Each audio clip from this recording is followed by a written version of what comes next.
Antara fokus dari negeri di bawah Bayu petang ini, banjir di Sabah pulih sepenuhnya. Perinciannya kita langsung ke Kota Kinabalu bersama Dia Sahlan.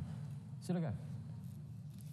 Baik Otto, semua pusat pemindahan sementara PPS di seluruh daerah terjejas banjir di Sabah telah ditutup.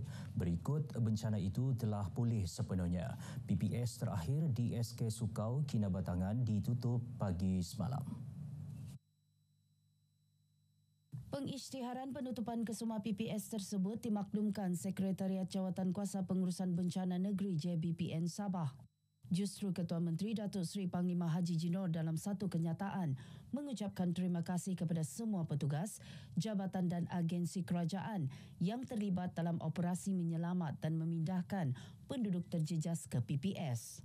Beliau bagaimanapun mengingatkan penduduk di kawasan berisiko banjir agar sentiasa berwaspada dan bersiap sedia berikutan keadaan cuaca yang sukar diramal. Datuk Haji Ji turut merakamkan penghargaan kerajaan negeri kepada Kerajaan Persekutuan yang mengumumkan bantuan segera bagi membantu penduduk terjejas banjir di Sabah dan Sarawak. Bantuan itu diumum Perdana Menteri 31 Januari lalu melibatkan peruntukan 25 juta ringgit untuk membaiki infrastruktur yang terjejas akibat bencana di kedua-dua negeri. Daripada jumlah itu, 2.5 juta ringgit sumbangan kepada keluarga terjejas banjir dengan setiap keluarga menerima RM1,000. Wakil rakyat dan pemimpin di peringkat daerah diingatkan supaya sentiasa memastikan pelaksanaan projek pembangunan berjalan mengikut jadual. Ketua Menteri Datuk Seri Panglima Haji Jinor berkata mereka perlu mempunyai perancangan yang rapi agar setiap projek memberi manfaat kepada rakyat. Menurut Datuk Haji Ji, keperluan rakyat di kawasan masing-masing perlu disenarai, baik dalam bidang ekonomi maupun kemudahan asas.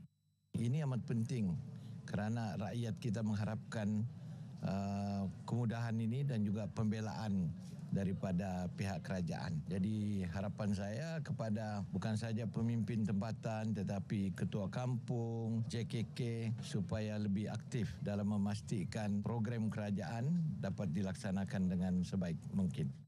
Datuk Haji Ji ditemui pemberita selepas melawat penerima rumah mesra SMJ dan projek-projek kecil Dun Sulaman di bawah program Sentuhan Kasih.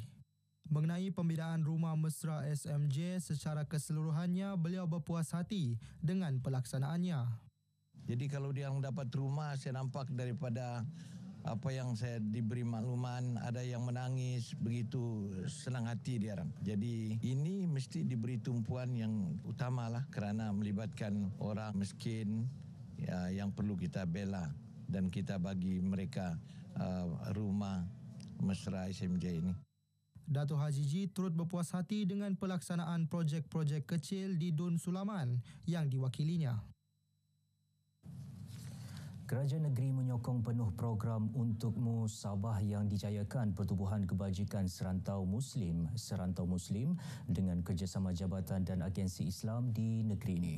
Program itu melibatkan pembinaan 34 pusat komuniti serantau PKS, 34 telaga air bersih dan pembinaan 5 masjid baharu dalam tempoh 5 tahun.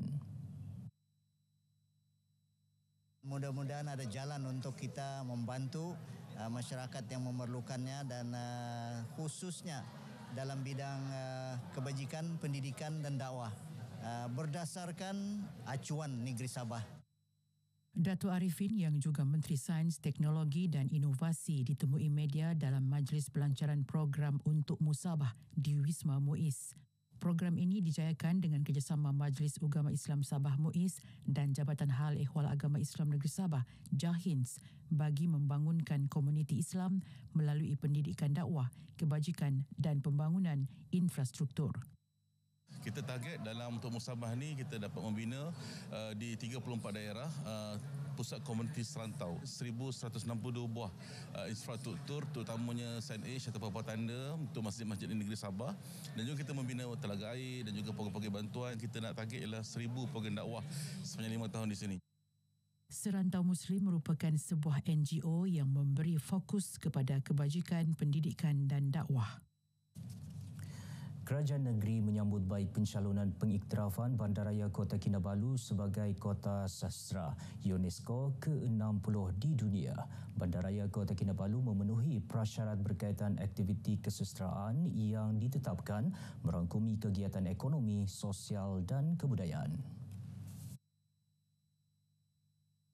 Pembantu Menteri Kerajaan Tempatan dan Perumahan Datuk Isnin Aliasni berkata ia dibuktikan menerusi penganjuran pelbagai kegiatan berkaitan budaya dan kesusasteraan. Telah pun disokong sepenuhnya oleh Dewan Bahasa dan Perpustakaan Negara dari pusat. Jadi kita mengharapkanlah dan ini contoh-contoh bagus dan baik sekali. Beliau ditemui RTM selepas seminar bahasa dan sastra bersempena sambutan ulang tahun ke-25 Bandaraya Kota Kinabalu. Sejarahnya yang panjang dalam bidang sastra dan juga kebahasaan, ya. Dan juga di sini kita lihat bahawa penulis pelbagai kaum, pelbagai etnik, ya. Ini menunjukkan bahawa kelebihan adalah berpihak kepada Kota Kinabalu dan juga usaha ini disokong oleh satu perancangan yang teliti dengan gemblengan dan dukungan oleh kerajaan negeri sendiri.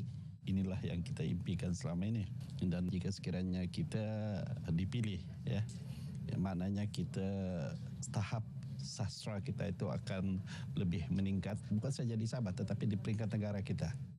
Bandaraya Kota Kinabalu akan bersaing dengan 180 bandaraya lain dari seluruh dunia dan UNESCO dijangka mengumumkan keputusan Kota Sastra ini selewat-lewatnya November depan.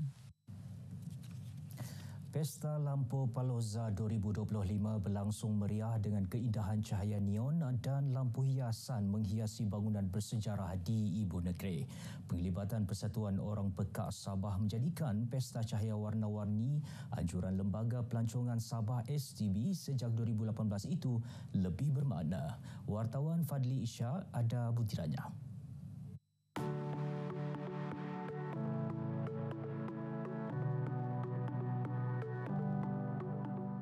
Pesta ini menampilkan pertunjukan lampu berwarna-warni menghiasi pejabat STB, salah sebuah mercu tanda bersejarah negeri di bawah Bayu. Dengan kerjasama Persatuan Orang Pekak Sabah, pesta kali ini dimeriahkan dengan 30 reruai jualan pelbagai makanan dan produk tempatan. They are also as normal as us who can do everything that we normal can do. So ini memberi ruang kepada mereka untuk menunjukkan potensi mereka walaupun dalam keadaan physically challenged, tetapi mereka masih mampu bersama dengan masyarakat yang normal. Dan this is a good way. Interactive Space dan Circle of Lights antara tarikan utama Pesta Lampu Palooza kali ini. Ia mempamerkan hasil seni pelukis tempatan yang menggabungkan budaya, sejarah, teknologi dan alunan muzik tradisional Sabah. Very nice, very entertaining. I love it all.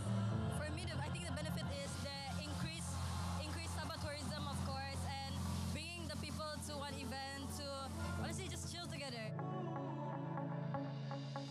I think it's quite nice to see everybody here internationally, all different races, everybody here having fun. Yeah, I think this event should be continued and should be an annual thing. Yeah, I think it's quite a good event by STV. Kan dia punya cahaya banyak, tempat bergambar menarik, banyak penarik-penarikan belia pun datang sini untuk ramai tengok untuk penyanyi-penyanyi semua. Harapan saya bagus diteruskanlah. Banyak makanan, sama lampu-lampu lah, boleh bergambar sini. Ada lagi kan interaction space tu, boleh kita belajar tentang itu traditional punya musical.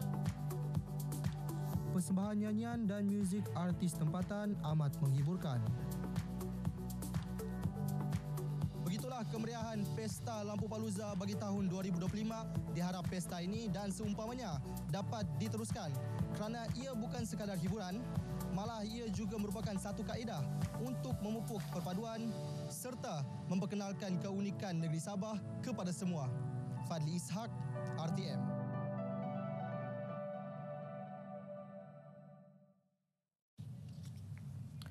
Atlet para Sukma Sabah akan mendapat insentif caruman Aisaraan Kumpulan Wang Simpanan Pekerja KWSP. Insentif itu sebagai galakan untuk atlet kekal bersaing dalam Tamasya Sukan para Sukma Selangor 2026. Pengarah Majlis Sukan Negeri Muhammad Asni Muhammad Noor berkata, Sabah merupakan negeri pertama menawarkan insentif tersebut menerusi Majlis Sukan Negeri. Ia sebagai tambahan kepada elaun bulanan yang diberikan kepada 73 atlet Parasukma yang menerima kontrak dan merupakan penyumbang pingat pada Tamasya Parasukma Sarawak tahun lepas. Kita harap pada next Parasukma ini kita boleh meningkatkan prestasi kita lebih baik daripada 62 yang kita dapat di Sarawak dan seterusnya merampas kembali kejuaraan Parasukma. Last time di KL kita juara, di Sarawak kita nombor 2 dan target kita kali ini untuk jadi juara kesemula lah di Selangor. Beliau ditemui RTM selepas majlis penutupan kem Rise Up The Champion dan pelancaran sistem data para di Putatan. Seramai 438 penggiat sukan memanah berkampung di Kompleks Sukan Tawau bagi menyertai kejohanan memanah tradisional kebangsaan peringkat negeri. Majlis perasmian disempurnakan Pembantu Menteri kepada Ketua Menteri Datuk Nizam Abu Bakar Titingan. Ketika ditemui media, Datuk Nizam menyokong inisiatif Persatuan Memanah Tradisional Negeri Sabah dan Persatuan Memanah Tradisi Tawau menganjurkan kejohanan ini. Kejohanan ini juga diharap terus diperkasa dan menjadi acara berprestij seperti Sukan Sabah. Saya melihat sukan memanah tradisional ini semakin hari semakin menarik minat berbagai peringkat umur, sama ada di peringkat umur remaja ataupun dewasa untuk menceburkan diri di dalam sukan memanah tradisional ini. Pengalaman untuk kesekian kalinya untuk ikut game ni untuk kali ketiga dan insya-Allah untuk mengharap kali ketiga lagi untuk wakil Sabah.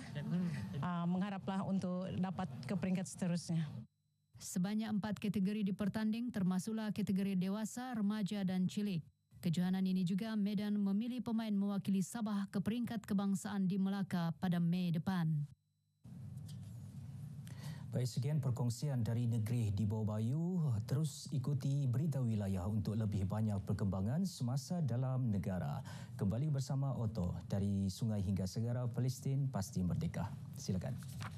Baik, terima kasih Dia untuk laporan itu dari Kota Kinabalu.